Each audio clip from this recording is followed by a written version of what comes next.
Hey guys, it's Luke. The reason for the interruption here is just to give a quick shout out to Rich over at Bedtime Stories. He graciously offered to play one of the parts in this episode, and it's been a while since we've done a collaboration like this, so hope you enjoy it. Once again, we find ourselves in the trenches of the First World War. War has always been ugly, but the Great War was the first of its kind.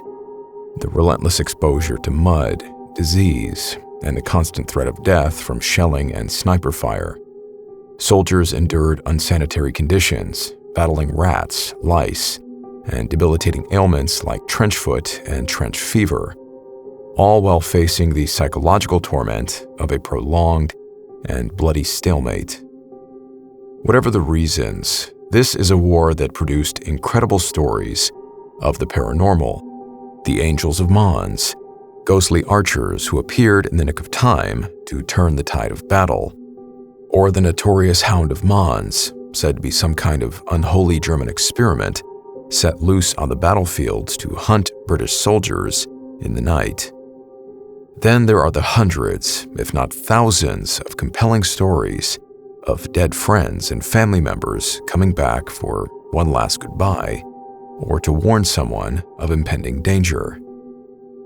By sharing their experiences, soldiers on both sides of the war have given the conflict a unique kind of mythology that continues to fascinate historians and paranormal enthusiasts. But besides tales of ghosts, premonitions, and things like cryptids, there is one battlefield legend that has carved out its own unique place in the realm of unusual war history. Something that, although rarely seen, was often heard prowling around between the trenches. Creatures that wore the uniforms of the British, French, and German armies, but were no longer soldiers. Men who had lost their sense of humanity. The daylight was something that they avoided.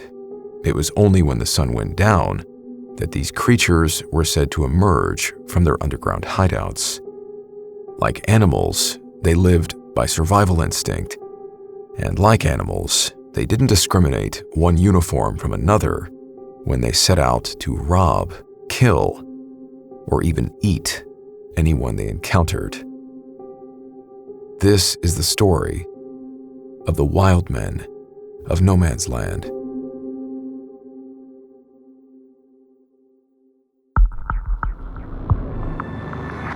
The mist which hangs before you offers you a choice to pass through or to escape. Beyond it are Stories which defy the explanation and fly in the face of what we know to be real, It is a void of both reality and impossibility. of both fact and superstition. You alone are left to discern what to believe as you pass through what we call the fog of war.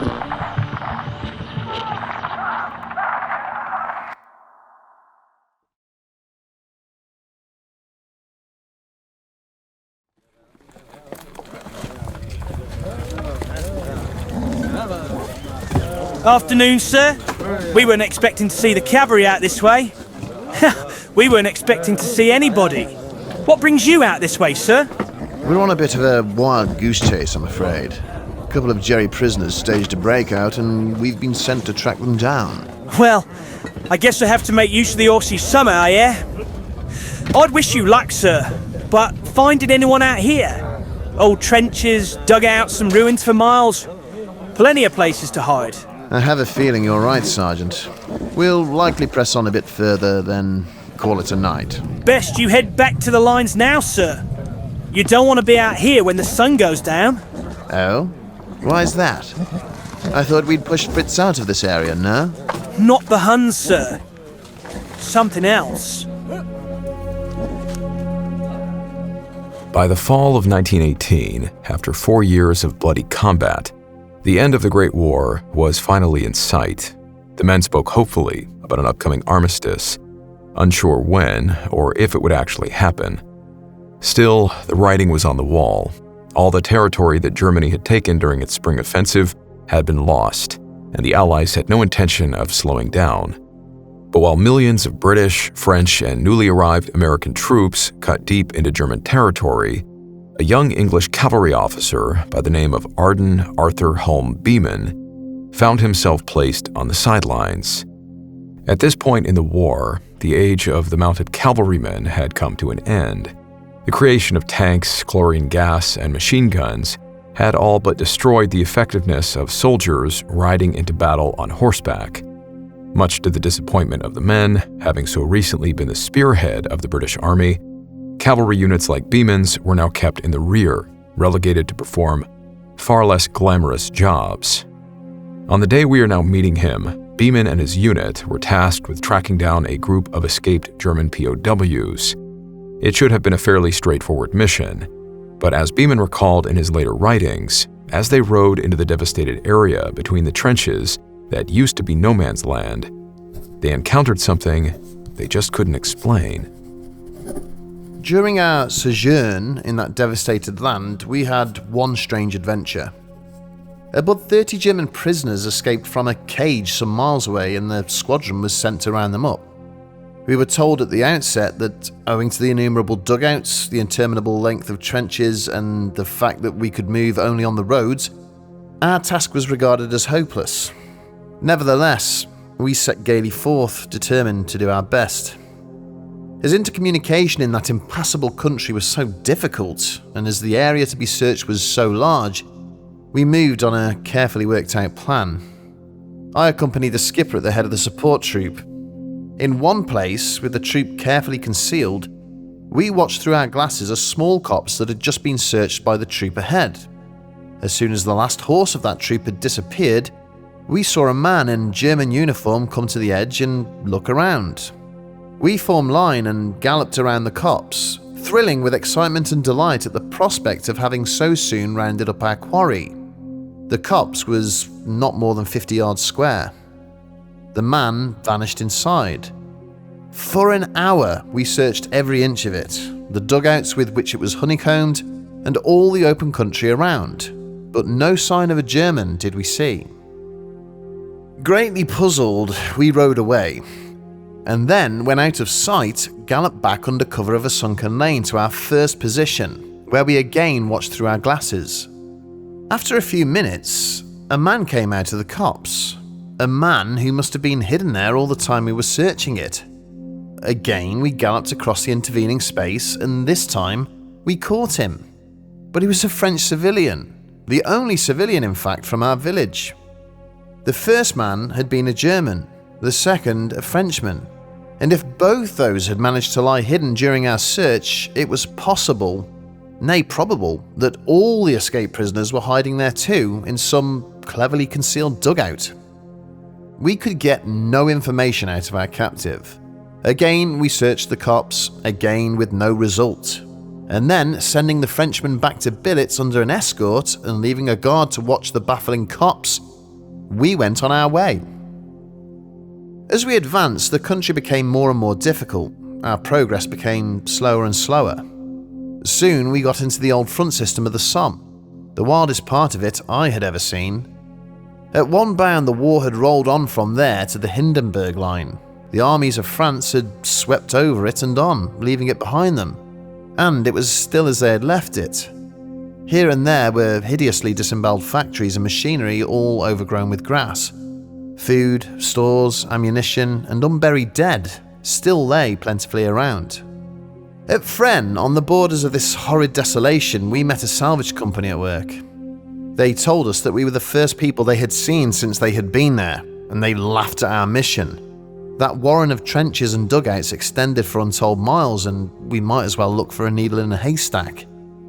They warned us, if we insisted on going further in, not to let any man go singly, but only in strong parties, as the Golgotha was peopled with wild men, British, French, Australian, German deserters, who lived there underground like ghouls among the mouldering dead, and who came out at nights to plunder and to kill. In the night, an officer said, mingled with the snarling of carrion dogs, they often heard inhuman cries and rifle shots coming from that awful wilderness, as though the bestial denizens were fighting amongst themselves. and none of the salvage company ever ventured beyond the confines of their camp after the sun had set. Once they had put out, as a trap, a basket containing food, tobacco, and a bottle of whiskey, but the following morning they found the bait untouched and a note in the basket, "Nothing doing." Ardern Beeman's account of wild deserters living in no man's land appears to be the first of its kind, as both Allied and German military records make no mention of these runaways. Beeman published his wartime memoir, titled The Squadroon, in 1920. When readers picked it up, even just this brief mention of the wild men was enough to spark imaginations and provoke heated debate between scholars and armchair historians. But it was other Great War veterans like Beeman who read his memoir and felt that his story about the deserters rang an eerily familiar bell. It transported them back to those nights they had spent on the front line and the chilling sounds they had often heard coming from beyond the wire.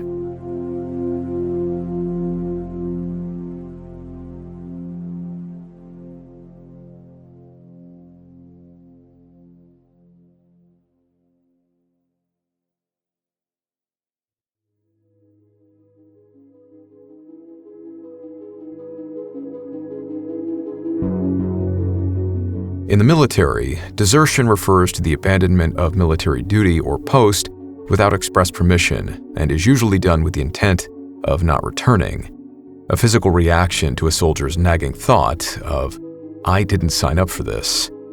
After the end of the First World War, the British Army officially reported a loss of 114,670 men due to desertion between 1914 and 1918.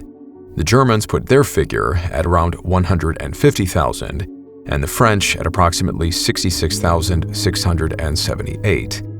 But desertions from the Russian and Austro-Hungarian armies are reported to have reached well into the millions.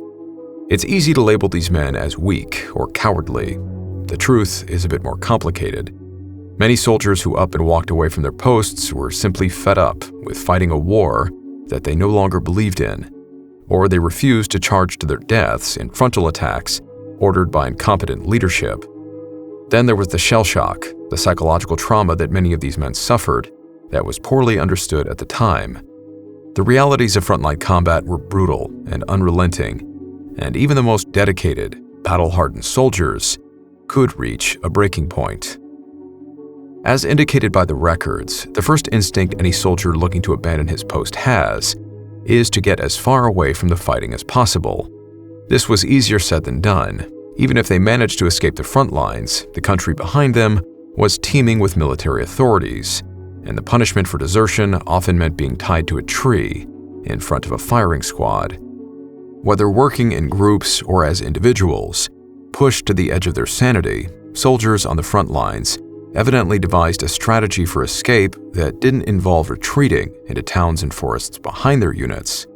Instead, they went to the one place nobody would think to go looking for them, the battle-scarred wasteland between the trenches. It's not really clear where or when they started, but during the latter years of the war, stories of defected soldiers living in no man's land ultimately spread like wildfire on both sides of the front. There were a variety of different narratives. Some have stated that these men were basically harmless, choosing to hide in underground dugouts and cellars during the day.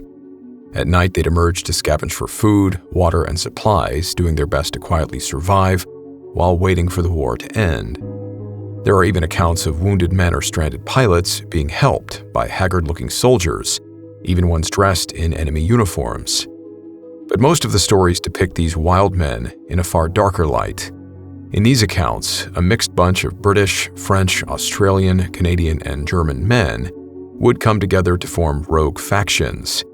After dark, these gangs would prowl around no man's land, and their motivation went beyond survival. They would loot the bodies of the dead and even murder the wounded men they found. Considering how well these deserters knew their former units and where to find supplies, they were also said to raid their own trenches for food, weapons, and ammunition. The saying that there is no honor among thieves became evident. It apparently wasn't uncommon for soldiers on watch shifts in the dead of night to suddenly hear screaming and the sounds of shouts and scattered gunshots. At the time, they might have believed it was the enemy soldiers in the distant trenches. But after the war, combination of how close these skirmishes sounded, their food and ammunition being stolen from the trenches, and accounts like Ardern Beeman's memoir, made veterans reflect on what they might have actually been hearing. It could very well have been the bandits fighting over the things they had stolen.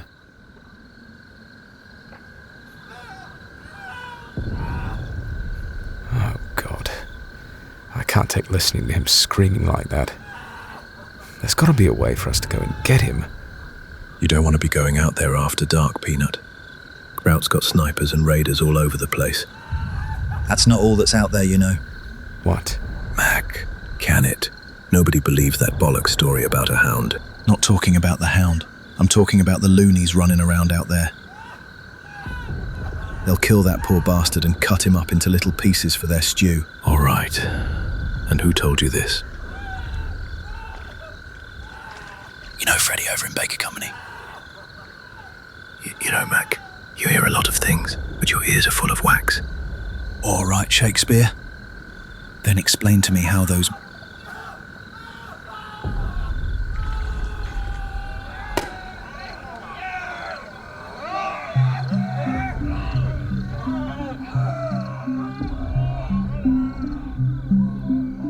The truth is, detailed accounts of the wild men are hard to come by. Maybe because they truly left no survivors, and their stories devolved into rumors and myth, which then became lost memories after the war ended, living only in the minds of the surviving veterans. Men like Walter Frederick Morris. Morris authored a novel in 1930 titled Behind the Lines. It was published in the US as The Strange Case of Gunner Raleigh. Morris first enlisted in the British Army as an infantryman with the 8th Battalion of the Norfolk Regiment. His proficiency as a leader eventually landed him an officer's commission, and by age 27, he was already a major. By the end of the war, he was in command of the Cycle Battalion of the 13th Army Corps and a recipient of the Military Cross. Behind the Lines is a work of fiction, but Morris drew heavily on his own wartime experiences when writing the book to make the story of its main character as authentic as possible. The story centers around a young British artilleryman, Peter Raleigh, who accidentally kills his overbearing commanding officer during an altercation. Fearing that he wouldn't receive a fair trial and would end up in front of a firing squad, Raleigh abandons his unit and disappears into no man's land. After aimlessly wandering for some time, he crosses paths with another deserter, a fellow British soldier named Alf. The two men team up, with Raleigh following Alf as he leads him to his underground hideout. Raleigh squeezed through the hole, feet first. He found himself in a low and narrow tunnel, riveted with rotting timbers and half-blocked with falls of earth. The whole place was indescribably dirty and had a musty, earthy, garlicky smell, like the lair of a wild beast. "Where do you draw your rations?" asked Raleigh. "Scrounge it," Alf answered. "We live like perishing fighting cocks sometimes. I'll give you my word. There's several of us living round here in these old trenches, mostly working in pairs." Authors are usually at their best when writing about what they know, and Morris's novel gives an incredibly detailed look at the lives of these wild men. His book is evidence that the idea of men living in no man's land has merit. It's interesting to think that Morris might have even taken inspiration from some kind of first-hand experience with these deserters, or otherwise, he likely heard all kinds of strange reports and rumors from his fellow soldiers in the trenches. After the war ended and the soldiers went on to establish careers in the world, Morris had to find his own place. Maybe there wasn't much money to be made in publishing wartime memoirs, in Morris telling the true stories about what he had seen and heard on the front lines. Maybe it was seen as too somber, too visceral to draw the attention of publishers or readers who wanted to move on from the war's tragedies. Maybe it was simply Morris's own desire to establish himself as a creative writer rather than a historian. But it's possible that the accounts of the wild men in his book have more truth to them than he ever said directly, and are simply taken as fiction because they are printed in a novel. If that was the case, perhaps because there was no appetite for gore in fiction novels at the time, Morris chose to leave out the more disturbing elements of the frontline stories he might have heard about the wild men, so as not to offend either his publisher, his readers, or all the above. But there are some very dark stories. In some wildmen accounts, these deserters weren't just scavengers and outlaws.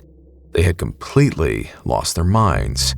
The chaos of war had reduced them to a primitive, animal-like state in which they barely resembled the men they once were.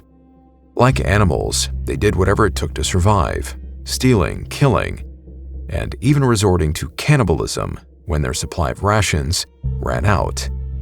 During the daytime infantry assaults, many soldiers would quickly be cut down by enemy machine gun fire or shelling. These men, now seriously wounded, would stumble or crawl into shell holes which pockmarked the desolate landscape. They would then wait, sometimes lying there for days, crying out for help, hoping a fellow soldier or medic would eventually find them.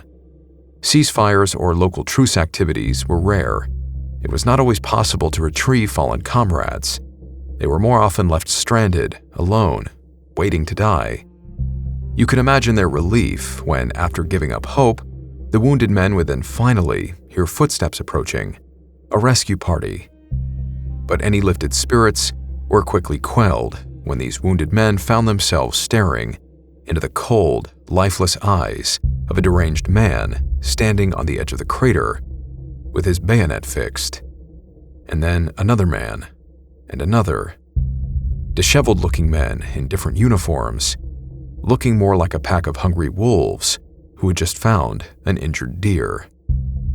Several hundred yards away, the soldiers sitting watch in the trenches would then hear the night air broken by a scream that was quickly silenced.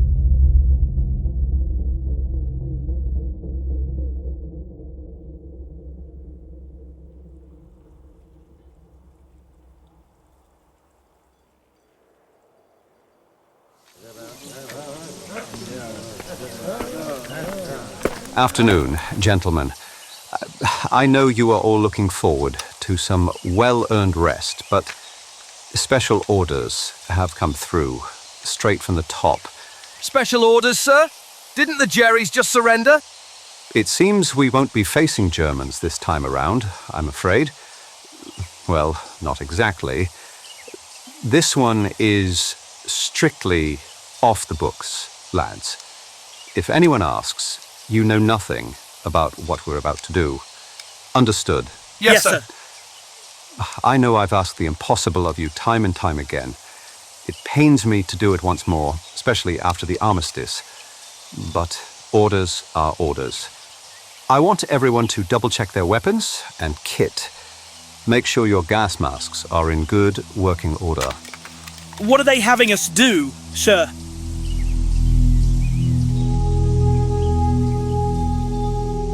To say that Sir Osbert Sitwell was a colorful character would be an understatement. Born in 1892 to British nobility, Sitwell enlisted as a cavalry officer with the Sherwood Rangers Yeomanry in 1911. He eventually realized that the cavalry life wasn't for him, and Sitwell soon transferred to the Grenadier Guards, just in time for the outbreak of war in 1914. Sitwell saw his fair share of combat, partaking in the 1915 Battle of Loos, in which many of his men, including some of his close friends, were killed.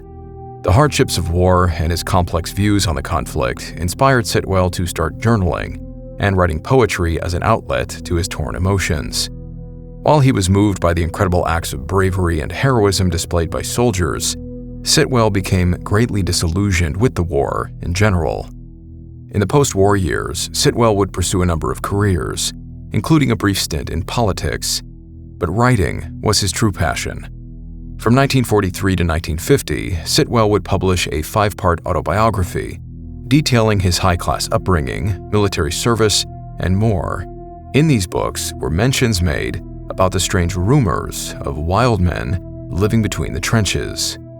The question is, what happened to these men when the war did finally come to an end?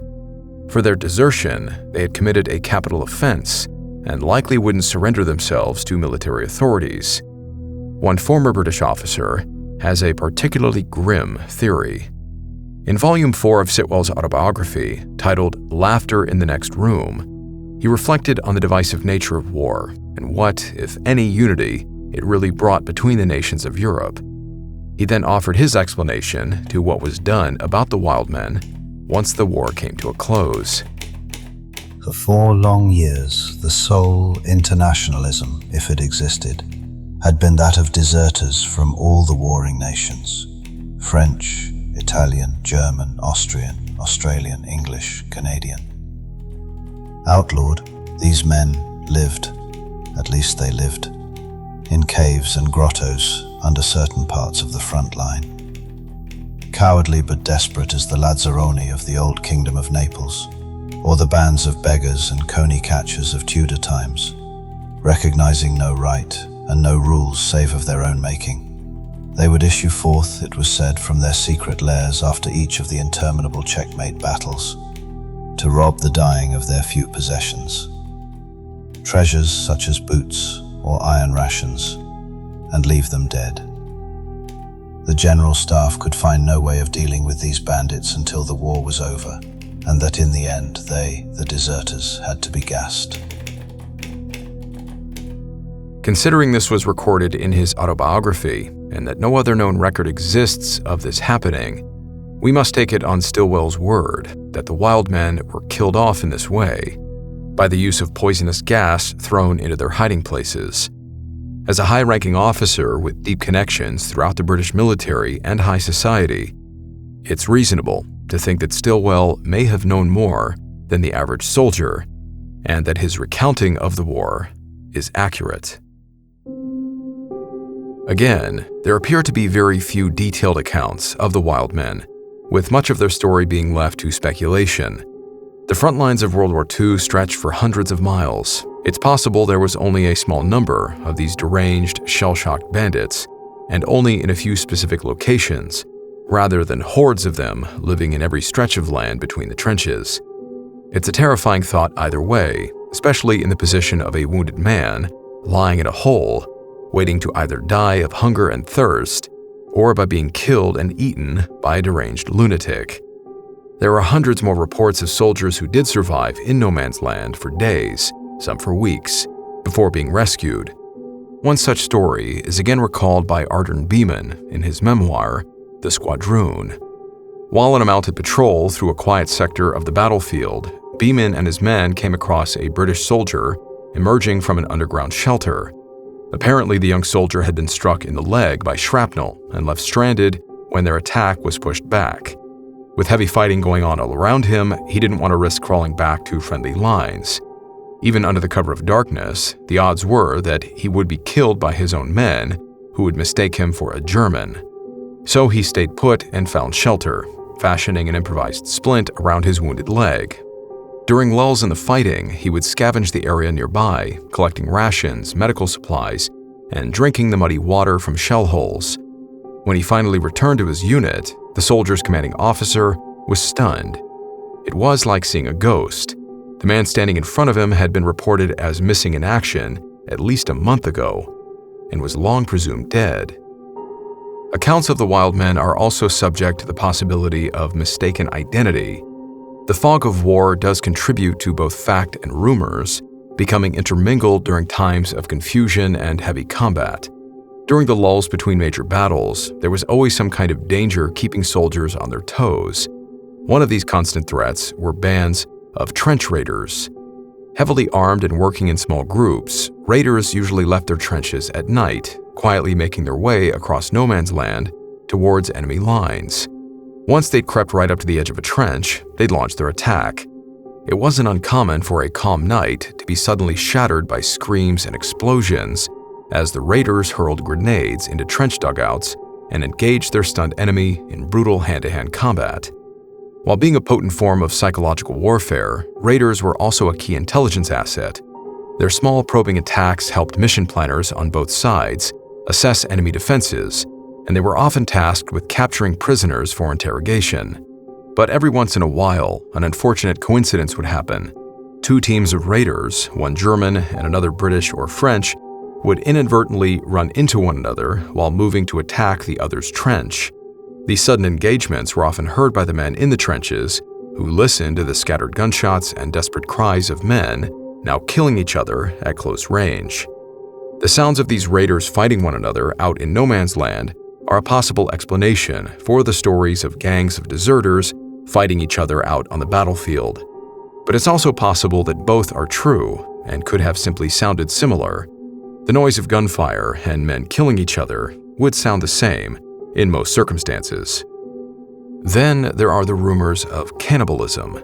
The truth behind this may not be as fantastical, but it's no less haunting.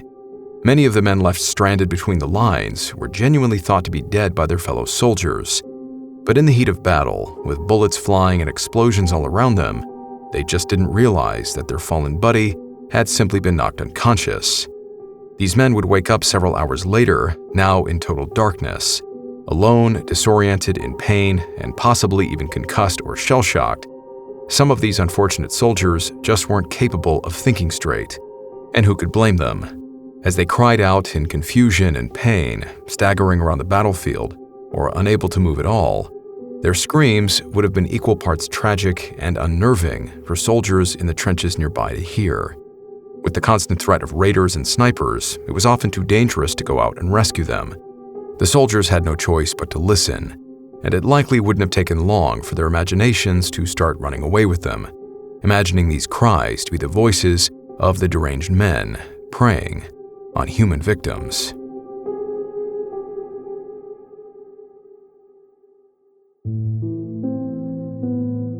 The opinion of modern historians is that the notion of wild men living and hunting in no man's land during the Great War is, as the British might have once said it, a cock and bull story, nothing more than a rumor that soldiers created around the many chilling noises they heard coming from the nighttime battlefield, with each retelling getting more and more outlandish as men added their own twist to the growing legend. It's also worth noting that these stories are almost exclusive to the soldiers of the British Commonwealth, French, and German armies who entered the war in 1914. American troops who only arrived on the front lines in late 1917 don't seem to have any accounts that speak about these wild men, at least none that have been found in print. Perhaps they weren't in the right locations on the front lines, or in the war long enough to hear about the legend. Maybe the scholars are correct. Maybe these are just myths and rumors. But I'm reminded of a quote from Quentin Tarantino's World War II film, Inglourious Basterds. Facts can be so misleading, but rumors, true or false, are often revealing. The many strange and unexplained stories from the First World War at least help us to see the conflict through the eyes of the men that experienced it, not from a scholar or historian analyzing the subject years later from an academic perspective, but from the soldiers who heard the screams and gunshots, who felt the raw, visceral terror of their own death on a daily basis, and saw firsthand how war could drive men to madness.